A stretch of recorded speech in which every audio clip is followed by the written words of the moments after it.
नमस्ते स्टूडेंट्स, आइए आज हम फिर चर्चा करते हैं हमारे चैप्टर नंबर 13 वेक्टर सदिश की बात कर रहे हैं। स्टूडेंट्स, मैं आपको यहाँ बताना चाहूँगा कि हमने पिछले वीडियो में ये चर्चा की थी कि किसी भी सदिश का परिमाण या मापांक कैसे ज्ञात करते हैं और उसका मात्रक सदिश कैसे ज्ञात करते हैं, उसके अदिश घटक कौन से होते हैं, सदिश घटक कौन से होते हैं, दो बिंदुओं को मिलाने वाला सदिश कैसे ज्ञात करते हैं, और ये भी पढ़ा था कि दो बिंदु को मिलाने वाले रेखाखंड को अंतः और बाह्य विभाजित करने वाले बिंदु का स्थिति सदिश कैसे ज्ञात करते हैं।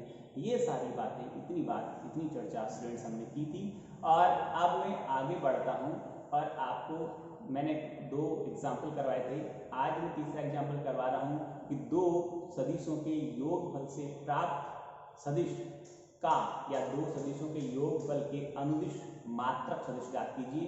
तो पहले दोनों दिए गए सदिशों को जोड़ना है, योगफल ज्ञात करना है। उन दोनों का जो योगफल आता है स्टूडेंट्स, वो भी एक अपने आप में एक सदिश होता है। जैसे ए और बी दो सदिश हैं तो ए प्लस बी भी एक सदिश होगा, उसको मैंने सी नाम दे दिया, यानी C vector C is equal vector A plus vector B है। तो ए और बी के घटक हमें दे रखे सवाल में, उनको वहां रखूंगा, जोड़ूंगा, प्राप्त सदिश को सी नाम दूंगा। सी भी अपने आप एक सदिश है।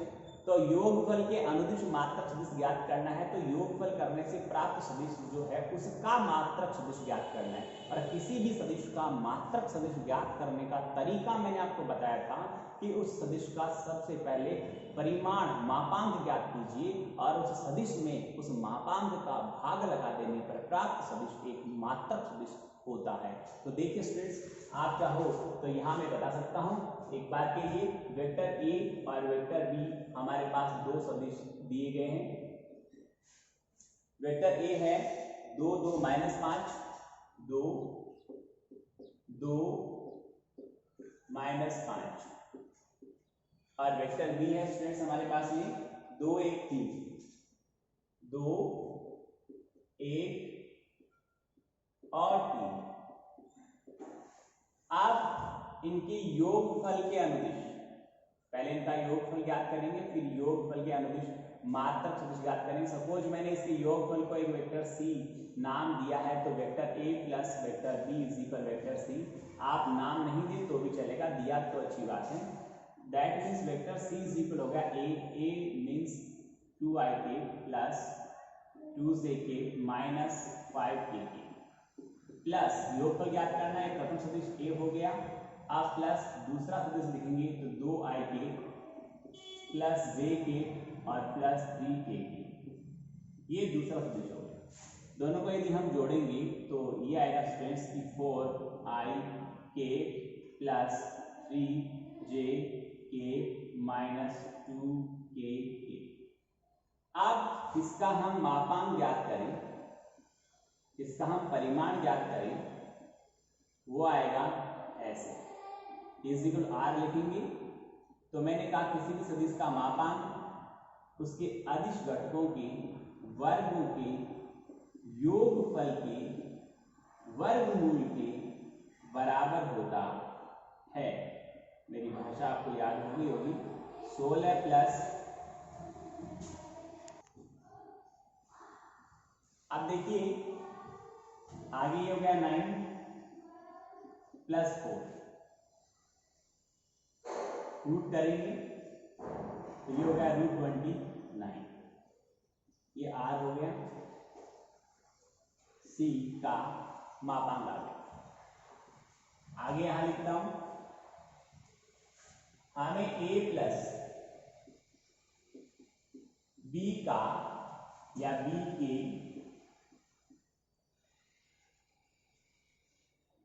अनुदिश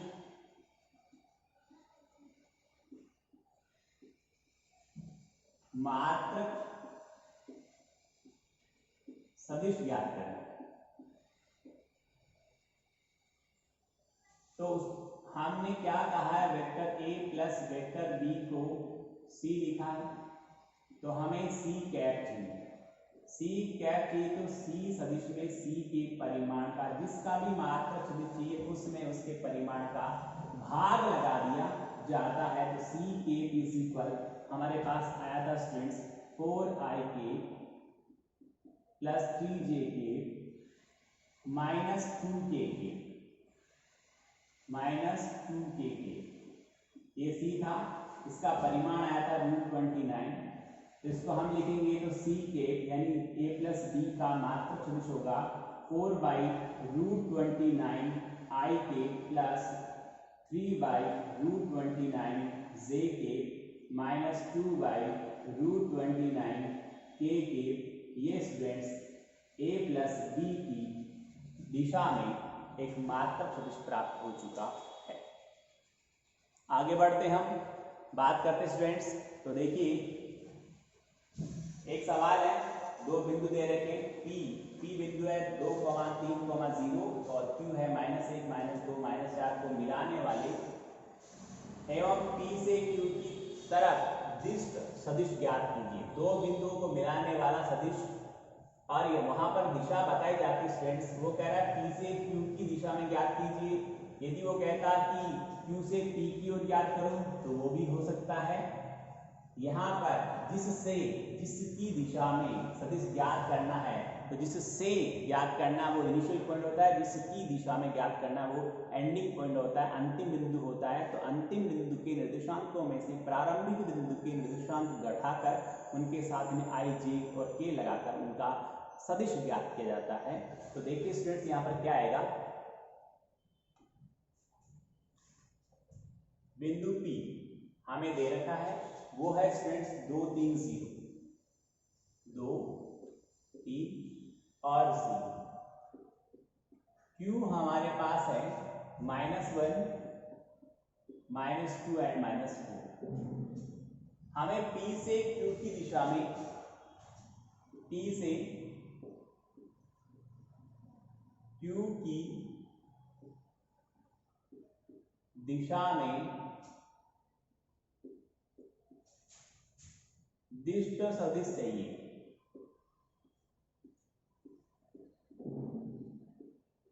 आने दो, PQ की दिशा में वेक्टर PQ लिखा जाएगा। Q के निर्देशांकों में से P वाले घटाए जाएंगे। देखते रहे आप, -2, -3 प्लस -4 -0 k।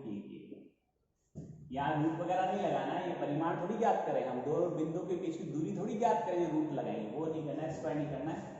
संगत घटकों को घटाकर उनके साथ में उनके संगत घटक कंपोनेंट्स जो है वो लगा दिए जाते हैं।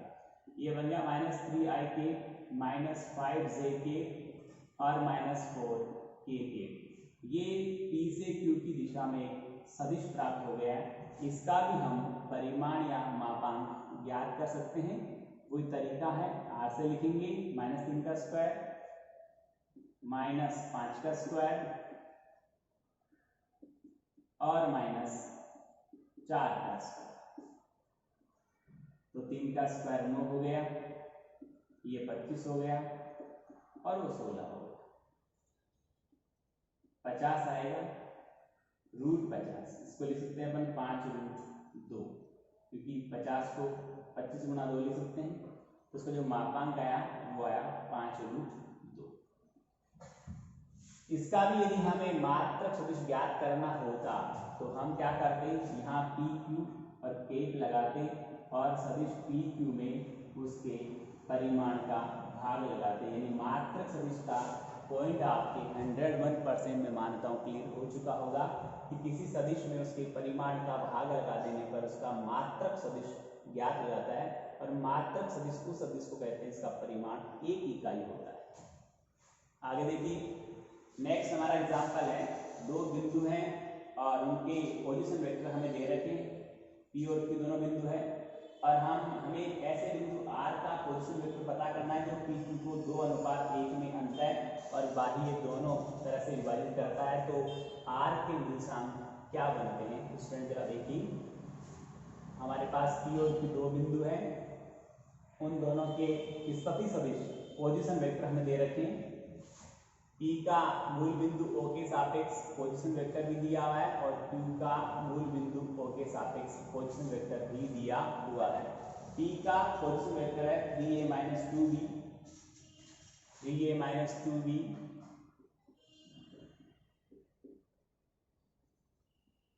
और Q का है A minus A plus B, Q का पोजीशन वेक्टर है A प्लस B।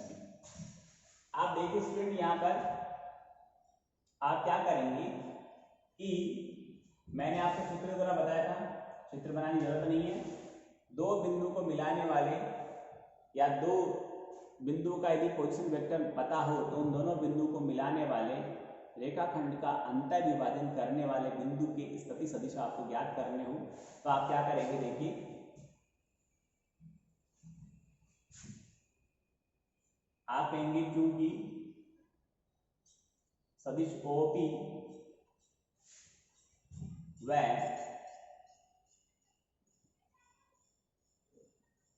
बिंदुओं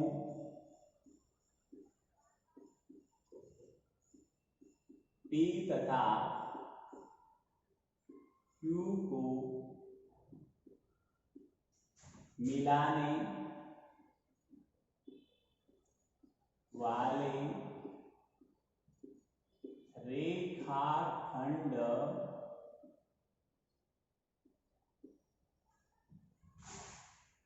को 2:1, जिसे हम M/N कहते हैं, में विभाजित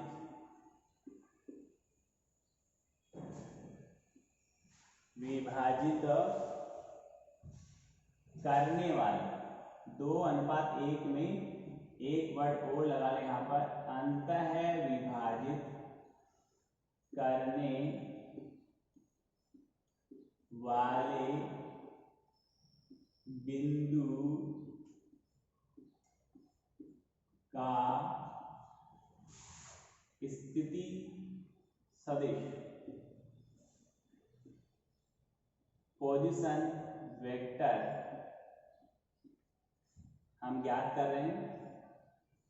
तो बिंदु को भी हम नाम दे दें, R दिया हुआ सवाल में, R का स्थिति सदिश तो वो आएगा वेक्टर OR इज इक्वल, मैंने कहा अंतर विभाजन करना है तो सूत्र MN और अपॉन M+N ही रहेगा। यहाँ पर आपको पहला जो अनुपात है M है तो दूसरा सदिश लिखना है और N के साथ पहले बिंदु का स्थिति सदिश लिखा जाता है। तो M के साथ दूसरे का यानी vector A plus vector B आएगा और N के साथ पहले का यानी 3A माइनस 2B आएगा। ध्यान रखिए चीज को मैं बताता हूँ आपको। और M और N ये सूत्र आपको बता चुका हूं मैं, M और N के वैल्यू हमें दे रखे हैं 2+। वापस सुन लीजिए, अनुपात M अनुपात N है, 2:1 है, तो M के साथ तो आगे वाला बिंदु किसको मिलाने वाला, PQ को मिलाने वाला, Q तो आएगा M के साथ, Q का पोजीशन वेक्टर का स्थिति सदिश तो आएगा M के साथ और P का स्थिति सदिश आएगा N के साथ। इस बात को आप ध्यान में रखें।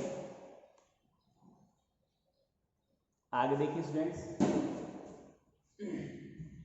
हम क्या यहाँ लिखेंगे, इसको सोल्व करेंगे तो OR यानी R का O के सापेक्ष स्थिति सदिश ये आएगा 2A plus 2B plus 3A minus 2B bye 3 हो गया। यहाँ पर 2B प्लस का ये 2B माइनस का, तो दोनों कैंसिल हो जाएंगे तो हमारे पास बचेगा ओनली क्या 5, 3A plus 2A is equal 5 vector A और बाई 3। ये तो अंतर वजन आ गया। बाह्य होता तो मैं पूरा करके नहीं बताऊंगा, यहाँ माइनस आएगा और यहाँ पर भी माइनस आएगा और कोई फर्क नहीं पड़ने वाला। तो स्टूडेंट इस प्रकार से दो बिंदु जिनके पोजीशन वेक्टर दिए हुए हैं उनको मिलाने वाले रेखाखंड का अंतर विभाजन और बाह्य विभाजन करने वाले बिंदु के निर्देशांक मैंने आपको बताया। आगे देखिए, हमारे पास 3 बिंदु दे रखे और ये सिद्ध करना है कि क्या ये तीनों एक समकोण त्रिभुज के शीर्ष है क्या। तो देखिए स्टूडेंट्स, कि दिए गए तीन बिंदु को यदि समकोण त्रिभुज के शीर्ष हैं तो उनसे मिलाने पर बनने वाले जो रेखाखंड कहें या भुजाएं कहें उनमें पाइथागोरस थ्योरम लगनी चाहिए। अब हमें तीन बिंदु दे रखे, तीनों बिंदु ए बी और सी। ए है स्टूडेंट्स हमारे पास में ए 2 माइनस 1 और 1, हालांकि 2 माइनस 1 और प्लस का है, ये हम इसको केवल ए से बिंदु से नहीं लिखना चाहिए। आई जोड़ के लग गया इट मींस इसका पोजीशन वेक्टर है। कायदे से क्या है इसका, जो इसने ए बिंदु बताया वो बिंदु ए नहीं है, वास्तव में इसको लिखने का तरीका कि बिंदु ए का पोजीशन वेक्टर है।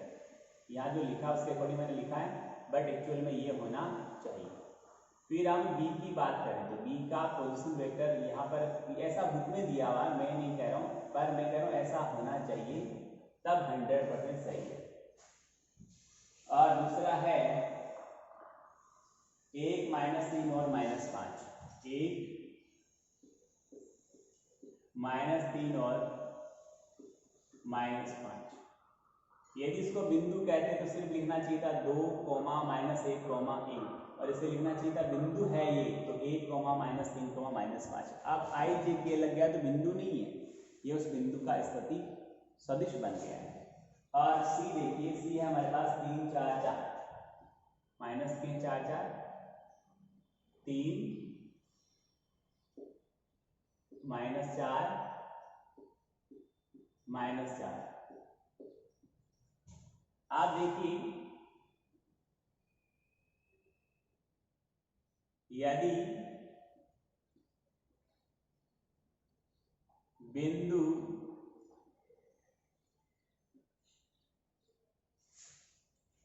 ए बी सी एक त्रिभुज के शीर्ष है, मैं थोड़ी कह रहा हूं समकोण है, समकोण सिद्ध करेंगे, त्रिभुज के शीर्ष हैं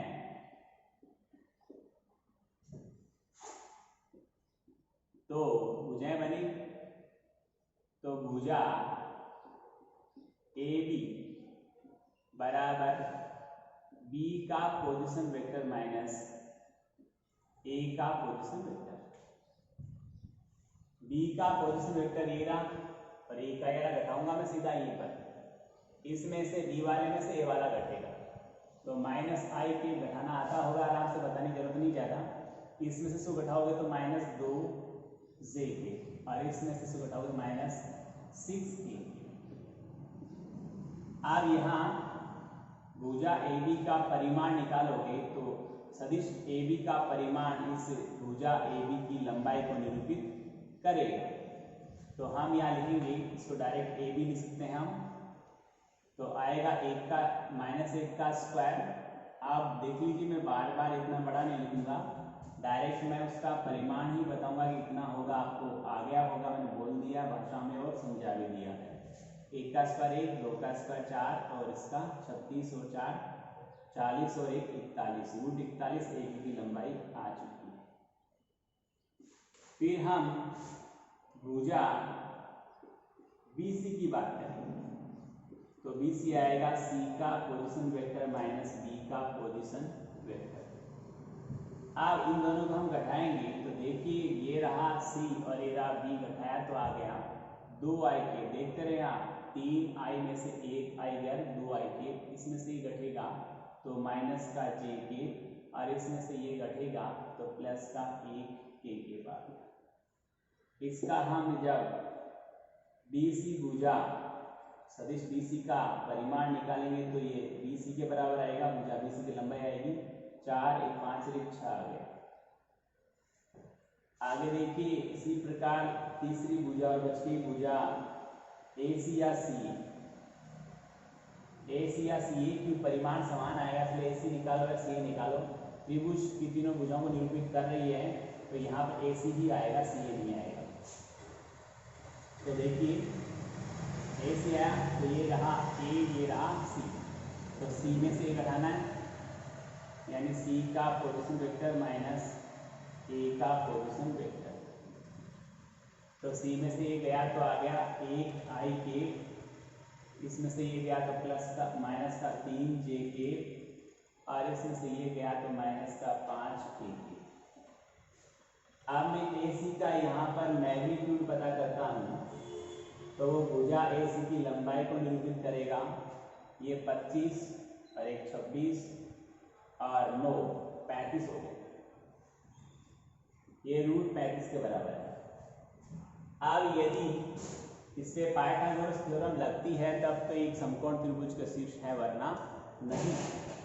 आप कहेंगे क्योंकि देखिए इधर मैं लिखता हूं ए बी का स्क्वायर बराबर A C square plus B C square के बराबर है। मान रखेंगे, में मान रखने के लिए लिखेंगे, में मान रखने, हम देख रहे हैं कि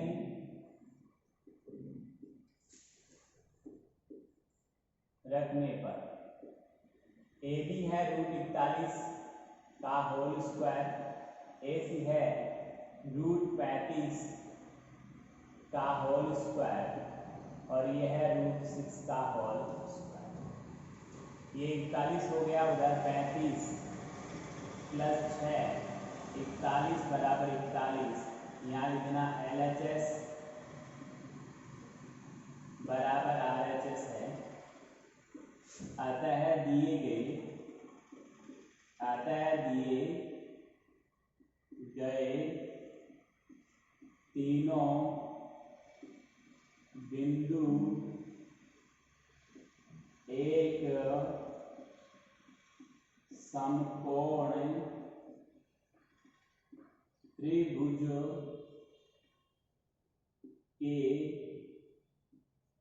शीर्ष हैं। स्टूडेंट, आपको इतनी बात समझ में आई होगी। यहाँ तक मैंने सारे एग्जाम्पल आप करवा दिए हैं। उसके बाद आप 13.1 में सारे सवाल वैसे जिस तरह की थीम और एग्जाम्पल मैंने आपको पढ़ाए हैं, इसलिए मैं आप सबसे रिक्वेस्ट करता हूँ कि 13.1 के सवाल आराम से बैठ के घर पे सोल्व करें, हल करें, देखें, समझें। जो सवाल आ जाते हैं उन्हें फेर कॉपी में जरूर से करें। इसमें कुछ नहीं है, इसमें सिर्फ सिंपल सवाल है। या तो कोचिंग वेक्टर याद करना है, या मात्रक सदिश याद करना है, या मापांक याद करना है, या दिए गए सदिश को मात्रक सदिश में बदलना है, या दो बिंदु को मिलाने वाले रेखाखंड का सदिश याद करना है। इस तरह के सवाल हैं, या दो सदिशों को जोड़ना है, दो सदिशों को घटाना है। जितनी थीम जो मैंने आपको एक्सप्लेन की है उसके अकॉर्डिंग सवाल हैं, इसलिए आप अच्छी तरह से कर सकते हैं। मुझे उम्मीद है आपको समझ में आया होगा, आप अच्छी तरह से करेंगे और 101% सारे सवाल निकालने, हल करने, फिर कॉपी करने, काम पूरा करें, मेहनत करें। बहुत बहुत धन्यवाद।